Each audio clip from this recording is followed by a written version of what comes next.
In this question, it is asked, why do transition elements show variety of oxidation state? Transition elements variety of oxidation state क्यों दिखाते हैं? Reason है जो non transition elements है उनके case में तो जो आउटर मोस्ट शेल के इलेक्ट्रॉन्स है वही वैलेंस इलेक्ट्रॉन्स है, वही से बॉन्ड फॉर्मेशन में पार्ट ले सकते हैं। लेकिन in case of transition elements outermost shell के एस इलेक्ट्रॉन्स और पेनाल्टीमेट शेल के, मतलब आउटर मोस्ट शेल के जस्ट पहले का जो शेल है उसको कहा जाता है पेनाल्टीमेट शेल। पेनाल्टीमेट शेल के जो डी इलेक्ट्रॉन्स है वो भी बॉन्ड फॉर्मेशन में पार्ट ले सकते हैं। That means N-1D and NS, ये दो शेल के जो इलेक्ट्रॉन्स है both are considered as the valence electrons. जब लोअर ऑक्सीडेशन स्टेट में वो कंपाउंड फॉर्म करते हैं तब तो आउटर मोस्ट शेल के जो एस ऑर्बिटल के इलेक्ट्रॉन्स है वही पार्टिसिपेट करते हैं बॉन्ड फॉर्मेशन में। लेकिन हायर ऑक्सीडेशन स्टेट में क्या होते हैं, जो N-1 जो पेनाल्टीमेट शेल है उसके जो डी इलेक्ट्रॉन्स है वो भी बॉन्ड फॉर्मेशन में पार्ट लेते हैं। सो इसका आंसर यही है, transition elements have valence electrons in both N-1 D and NS orbital and all can take part in bond formation. So transition elements show variety of oxidation states. D and a block से question है, इसमें पूछा है कि on what basis can we say that copper is a transition element but zinc is not. Atomic number दोनों का दे दिया गया है, तो कॉपर और जिंक में से copper is a transition element लेकिन जिंक जो है it is not a true transition element. इसका एक्सप्लेनेशन आपको देना है। उससे पहले हम जानते हैं कि ट्रांजिशन एलिमेंट का डेफिनेशन क्या है। Transition elements are those elements which have got incompletely filled d orbitals either in the ground state, मतलब एटॉमिक स्टेट में या तो कोई स्टेबल ऑक्सीडेशन स्टेट में, दोनों में से किसी एक में इनकम्प्लीटली फिल्ड d ऑर्बिटल्स होना चाहिए, तब उसको हम क्या बोलेंगे, ट्रांजिशन एलिमेंट बोलेंगे। तो देखिए कॉपर का इलेक्ट्रॉनिक कॉन्फ़िगरेशन लिखते हैं, आर्गन कोर 3d10 4s1। आपको पता है कॉपर दो ऑक्सीडेशन स्टेट दिखाते हैं, एक तो +1 एक +2। तो अगर +1 ले लो Cu+, तो इसका कॉन्फ़िगरेशन हो जाएगा आर्गन कोर 3d10। तो d orbital is completely filled, तो copper in +1 oxidation state does not behave like a transition element. लेकिन कॉपर के लिए +2 जो है मोस्ट स्टेबल ऑक्सीडेशन स्टेट है, तो Cu+2 का कॉन्फ़िगरेशन क्या हो जाएगा, आर्गन कोर 3d9 जो कि इनकम्प्लीटली फिल्ड d ऑर्बिटल इसमें है। So copper is a transition element.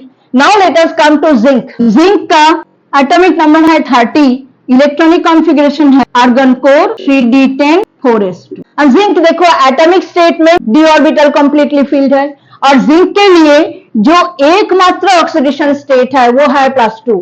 +2 के अलावा कोई और ऑक्सीडेशन स्टेट नहीं दिखाता है, तो +2 में इसका क्या होगा कॉन्फ़िगरेशन, आर्गन कोर 3d10।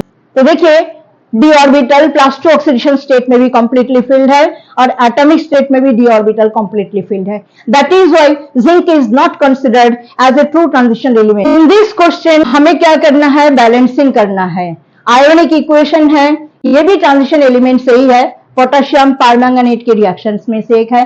तो इसको बैलेंस करने के लिए आपको पहले देखना पड़ेगा मीडियम क्या है। आपको पता है potassium permanganate can act as a oxidizing agent both in the neutral और alkaline medium as well as in the acidic medium. Acidic medium में अगर ये रिएक्शन होता तो ये जो MnO4- में Mn है ये +2 ऑक्सीडेशन स्टेट में आ जाना था, ठीक है, और I- ऑक्सीडाइज होकर के I2 में कन्वर्ट हो जाना था। लेकिन ये भी बात आपको ध्यान देने का जरूरत है कि एसिडिक मीडियम में अगर रिएक्शन होना था तो यहाँ पे वाटर नहीं होना था, यहाँ पे H+ लिखा हुआ होता, लेकिन यहाँ पे H+ नहीं लिखा हुआ है, मतलब ये अल्कालाइन मीडियम है और अल्कालाइन मीडियम में मैंगनीज जो है +7 जो कि ये MnO4- में इसका ऑक्सीडेशन स्टेट है, +7 से ये +2 में नहीं आता, ये +4 में आ जाता है। +4 में आने का मतलब ये क्या प्रोडक्ट फॉर्म करेगा, MnO2 बनाएगा। MnO4- जो है यहाँ पे क्या में कन्वर्ट हो जाएगा, MnO2 में आएगा। अब देखिए MnO4- में Mn का ऑक्सीडेशन स्टेट +7 है, 7 से अगर ये 4 में आ रहा है MnO2 में, तो इसका क्या हो रहा है, रिडक्शन हो रहा है, मतलब ये इलेक्ट्रॉन गेन करके आएगा। कितना इलेक्ट्रॉन गेन करेगा, 7 से 4 में आएगा तो 3 इलेक्ट्रॉन गेन कर लेगा। 3 इलेक्ट्रॉन गेन करने के बाद अगला स्टेप क्या है हमारा बैलेंसिंग का, हमें चार्ज बैलेंस करना है। अब चार्ज बैलेंस हमें करना है यहाँ पे OH माइनस से, क्योंकि मीडियम क्या है, अल्कलाइन है, ठीक है। तो यहाँ पे टोटल नेगेटिव चार्ज कितना हो गया है, अब ये 7 को हटा दो, नहीं तो कंफ्यूजन हो जाएगा। तो 3 इलेक्ट्रॉन का -3, एक इसका माइनस, तो टोटल हो गया -4। और यहाँ पे कोई नेगेटिव चार्ज नहीं है, तो यहाँ पे भी हमें -4 करना है, तो 4 OH माइनस हम यहाँ पे ऐड कर देते हैं। तो दोनों साइड में -4 हो गया, हमारा चार्ज बैलेंस हो गया। चार्ज बैलेंस होने के बाद अगला स्टेप है ऑक्सीजन को बैलेंस करो, हाइड्रोजन ऑटोमेटिकली बैलेंस हो जाएगा। अब ऑक्सीजन यहाँ पे 4 और 2 6 है, यहाँ पे 4 है। ऑक्सीजन को बैलेंस करने के लिए हमें वाटर मॉलिक्यूल ऐड करना है, तो 2 मॉलिक्यूल वाटर हम यहाँ पे ऐड कर देते हैं, तो 4 और 2 6 ऑक्सीजन हो गया। हाइड्रोजन देखो ऑटोमेटिकली बैलेंस हो गया, 4 हाइड्रोजन इधर में है, इधर भी 4 हाइड्रोजन है, तो ये हो गया हमारा बैलेंस्ड रिडक्शन हाफ रिएक्शन। अब हम आते हैं ऑक्सीडेशन हाफ रिएक्शन में। जैसे कि मैंने कहा कि अल्कलाइन मीडियम में MnO4 माइनस में मैंगनीज जो है कौन सा ऑक्सीडेशन स्टेट में आ जाते हैं, 4 में आ जाते हैं, तो MnO2 बनते हैं। उसी तरह से आयोडाइड आयन जो है ये ऑक्सीडाइज हो करके IO3 माइनस में आ जाएगा, मतलब आयोडेट आयन बनेगा। दैट मीन्स I माइनस ये कन्वर्ट होगा IO3 माइनस में। आयोडेट आयन में आयोडीन का ऑक्सीडेशन स्टेट होगा +5, बिकॉज 3 ऑक्सीजन का -6, नेट चार्ज -1 अगर होना है तो इसको +5 में होना पड़ेगा। तो ये -1 से +5 में आ रहा है, मतलब ये देखो नंबर लाइन ये आपका 0 है, यहाँ पे सपोज ये -1 था, तो -1 से 0 1 2 3 4 एंड 5, तो कितना इलेक्ट्रॉन ये छोड़ेगा, एक इलेक्ट्रॉन छोड़ने से 0 में आएगा, उसके बाद 5 और इलेक्ट्रॉन छोड़ेगा तो +5 में आएगा, यहाँ पे +5, तो टोटल इलेक्ट्रॉन ये लूज करेगा 6 इलेक्ट्रॉन से ये लूज कर देगा। अब वही चार्ज बैलेंस करने की बारी। चार्ज बैलेंस यहाँ पे -1 है इस साइड में, इस साइड में 6 इलेक्ट्रॉन का -6 और इसका एक -7 हो गया, -7 हो गया, यहाँ पे -1 है, तो आपको यहाँ पे OH माइनस से ही चार्ज बैलेंस करना पड़ेगा, तो 6 OH माइनस आपको यहाँ पे ऐड करना पड़ेगा। दोनों साइड में -7 हो गया। अब ऑक्सीजन को बैलेंस करते हैं, इधर में 3 ऑक्सीजन एटम है, यहाँ पे 6 है, इस साइड में आपको 3 वाटर मॉलिक्यूल ऐड कर देना है। अब देखिए हाइड्रोजन ऑटोमेटिकली बैलेंस हो गया, 3 2 6 हाइड्रोजन, यहाँ पे 6 हाइड्रोजन, 6 ऑक्सीजन, यहाँ पे 3 और 3 6 ऑक्सीजन। सो ये भी बैलेंस्ड आपका ऑक्सीडेशन हाफ रिएक्शन हो गया। दोनों को ऐड करने से ओवरऑल रिएक्शन आपको मिलेगा, तभी आप यहाँ पे प्रोडक्ट को लिख सकते हो। तो ऐड करने से इलेक्ट्रॉन तो कैंसिल हो जाना चाहिए ना, इलेक्ट्रॉन तो बचना नहीं चाहिए। इलेक्ट्रॉन को कैंसिल करने के लिए आपको देखना है, यहाँ पे 3 इलेक्ट्रॉन गेन हुआ, यहाँ पे 6 इलेक्ट्रॉन लूज हुआ है।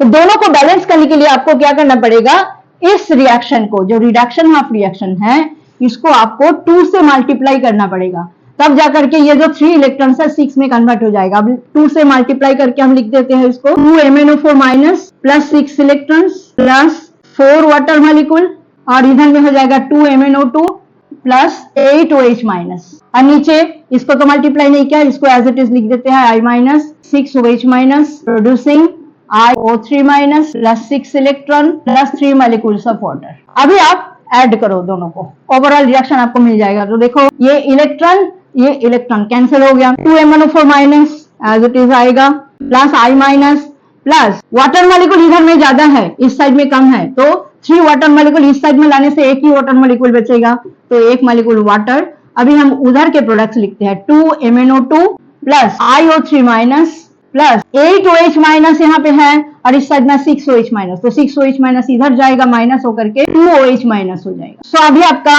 जो प्रोडक्ट्स है वो सारे प्रोडक्ट्स आपको मिल चुके हैं, तो यहाँ पे आप सीधा लिख दो 2 MnO2 plus IO3 minus plus 2 OH minus. तो ये है इसका सोल्यूशन। ट्रांजिशन एलिमेंट से एक और क्वेश्चन है, how is the variability of oxidation states in transition metal different from that of the non transition elements. Transition elements में आपको पता है कि इनकम्प्लीटली फिल्ड डी ऑर्बिटल्स की वजह से वो वैरायटी ऑफ ऑक्सीडेशन स्टेट्स दिखाते हैं। अब ये वैरायटी ऑफ ऑक्सीडेशन स्टेट्स ये जो दिखाते हैं, इसमें जो सक्सेसिव ऑक्सीडेशन स्टेट्स है, मतलब एक के बाद दूसरा, दूसरा के बाद तीसरा, तीसरा के बाद चौथा, इनको हम बोलते हैं सक्सेसिव। तो successive oxidation states differ by unity, एक का डिफरेंस होता है। जैसे कि वेनाडियम को ले लो, वेनाडियम का इलेक्ट्रॉनिक कॉन्फ़िगरेशन है आर्गन कोर 3d3,4s2। तो इसका देखिए जो आउटरमोस्ट शेल के s ऑर्बिटल उसमें 2 इलेक्ट्रॉन है, और पेनल्टीमेट शेल के d ऑर्बिटल में 3 इलेक्ट्रॉन है। when only the outermost shell s electrons take part in the bond formation, then vanadium shows V+2 oxidation state. then एक एक करके पेनल्टी शेल के d ऑर्बिटल्स के इलेक्ट्रॉन्स जब पार्ट लेते हैं तो ये V+3, V+4, V+5 ये सारे ऑक्सीडेशन स्टेट शो करते हैं। तो देखिए डिफरेंस क्या हुआ, ये जो नंबर्स है ऑक्सीडेशन स्टेट्स है इनमें डिफरेंस एक का ही तो हुआ, +2, +3, +4, +5 इस तरह से। लेकिन अगर नॉन ट्रांजिशन एलिमेंट्स को आप ले लो, जैसे कि पी ब्लॉक के एलिमेंट्स को अगर आप ले लो, सपोज करो ग्रुप 14 का एलिमेंट्स को ले लो। ग्रुप 14 में कार्बन, सिलिकॉन, जर्मेनियम, टिन और है लेड। तो यहाँ पे ग्रुप 14 का इलेक्ट्रॉनिक कॉन्फ़िगरेशन है आउटर मोस्ट शेल का, वो है NH2NP2। कार्बन के लिए ये हो जाएगा 2s2 उसी तरह से आगे 3s2 4s2 इस तरह से आगे आता जाएगा। तो ग्रुप ऑक्सीडेशन स्टेट यहाँ पे क्या है, +4 है। कार्बन और सिलिकॉन ये दोनों +4 ऑक्सीडेशन स्टेट दिखाते हैं। उसके बाद जैसे जैसे हम नीचे आते हैं एटॉमिक नंबर इंक्रीज हो जाते हैं, लेड तक जैसे हम पहुंचते हैं तो due to inert pair effect atomic number काफी हाई हो जाते हैं, और जिसके कारण जो इनर शेल के d electrons as well as f electrons वो भी आ जाते हैं, उनका शील्डिंग कैपेसिटी बहुत ही पोर है, जिसकी वजह से आउटर मोस्ट शेल के पी इलेक्ट्रॉन्स तो बॉन्ड फॉर्मेशन में पार्ट लेते हैं, लेकिन न्यूक्लियर चार्ज की इंक्रीज का जो इफेक्ट है वो बहुत ज्यादा हो जाते हैं, बिकॉज इनर शेल में डी और f electrons outermost shell के इलेक्ट्रॉन्स को प्रॉपर्ली शील्ड नहीं कर पाते हैं न्यूक्लियस के अट्रैक्शन से, जिसके कारण s electrons they show reluctance to take part in the bond formation, जिसको हम बोलते हैं इनर्ट पेयर इफेक्ट। तो जैसे जैसे ग्रुप में नीचे आते जाओगे इनर्ट पेयर इफेक्ट बहुत ज्यादा प्रोमिनेंट होता जाएगा, और ग्रुप में जो लास्ट एलिमेंट है उसका इनर्ट पेयर इफेक्ट सबसे ज्यादा होगा। तो यहाँ पे देखिए दो ऑक्सीडेशन स्टेट यहाँ पे शो कर सकते हैं, जैसे कि टीन और लेड ये दोनों +2 और +4, ये भी +2 और +4 दोनों दिखा सकते हैं। लेड के लिए +2 इज मोर स्टेबल देन +4, और टीन दोनों ही दिखा सकता है, टीन के लिए +4 इज मोर स्टेबल देन +2। तो देखिए यहाँ पे जो सक्सेसिव ऑक्सीडेशन स्टेट्स है डिफरेंस कितना है, 2 यूनिट का डिफरेंस है, 2, 4। ठीक है, तो यही है डिफरेंस ऑक्सीडेशन स्टेट्स का ट्रांजिशन एलिमेंट में और नॉन ट्रांजिशन एलिमेंट में।